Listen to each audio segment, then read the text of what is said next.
But if my energy was still focused upon always seeing that, that wouldn't give me, what wouldn't be available is for that same energy consciousness to now sort of move through in a dynamic way. And I mean, this is the same way when I invite people into emotions that are in the witness. They don't do that because they want to stay away. They want to keep transcending their experience.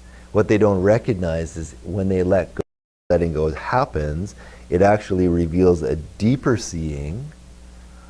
And eventually in time, what it allows and reveals is this potential for awareness to constantly cycle between point and infinity, point and infinity. I mean, initially, if we're practicing meditation or resting as awareness, we're constantly putting all of our energy and effort into transcending, finding the witness, which you're doing spontaneously just by turning, just by turning, just by turning. But you're recognizing that actually, the more you open, it's dropping into the heart, which is beautiful because that's where it's going anyways. I mean, what most people will find is they'll just keep trying to do that and they'll be pulled into the emotion.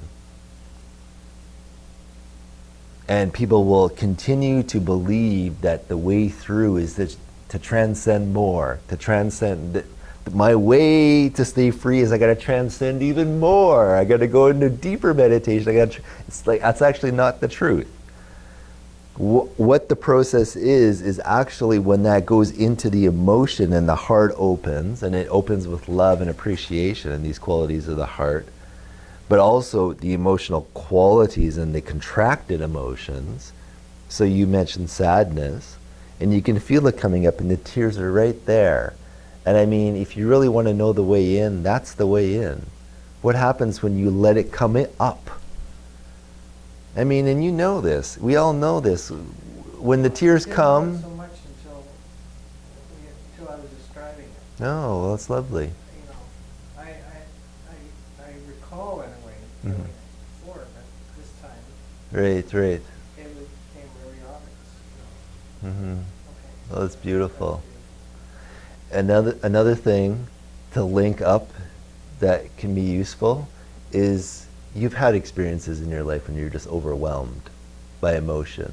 You may have tried to hold it down and then it just takes you, and then there's a point of release where you just let it happen, whether it's anger, whether it's sad with tears, and then you just, and you avoided it for however many days and weeks, and then finally, there's such a freedom in that.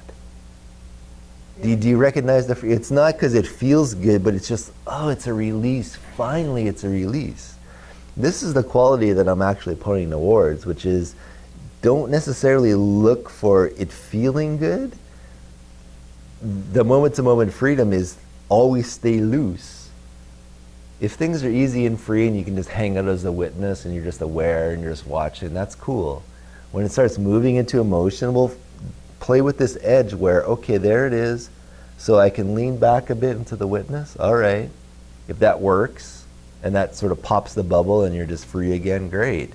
But if you start doing that and you recognize it's still pulling me, that's the place where we can learn to just lean into the emotion, which means the feeling sense is that we're, I'm going to lose the witness, I'm losing awareness, I'm going to lose it, and the mind's going to say I'm going to lose it forever, it's never going to come back.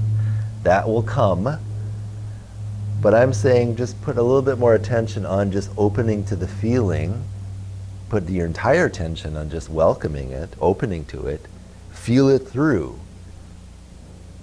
and recognize and remember from your past experiences when you've just finally just let go into the emotion. It doesn't last forever. You're here right now, you're not crying, you're not raging, you're not feeling sad. It passed. Every experience passes.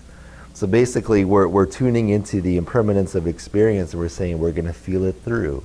It may not feel good, but I mean, if we can be with it for a couple minutes, it'll shift. And where is it going to shift to? Well, once it clears through and passes through and we're not constantly pushing it down, it just, frees up the emotion. Poof, it's just like that fireworks metaphor, just poof, it just dissolves. So what's left here now? Oh, there's just kind of awareness. Well, how the hell did you find it? Going into emotion. That's how you found it. You felt your way back to the witness or back to awareness. And I mean, finding that and trusting that. And don't worry if you forget that the next time contraction comes up. Because when contraction comes up and emotions we don't want to feel, we're dealing with decades of conditioning that every time that happened, the neural structure is push it down, distract, distract, anything to feel it.